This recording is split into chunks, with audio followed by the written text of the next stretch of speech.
முருகனுடைய ஜென்ம நட்சத்திரமே விசாக நட்சத்திரம் தான். அப்போ இந்த விசாக நட்சத்திரத்தில் பிறந்தவர்கள் முருகனுடைய அருளும் ஆசியும் பெறணும்.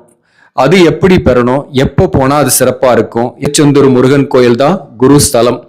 விசாக நட்சத்திரத்தில் பிறந்தவர்களுக்கு திருச்செந்தூர் முருகன் கோவில் தான் முக்கியமான ஸ்தலம்.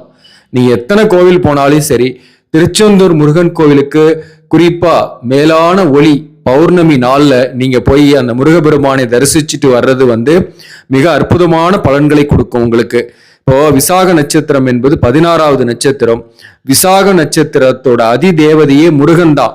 இதை இந்திரனும் சொல்லுவாங்க, அக்னியும் சொல்லுவாங்க.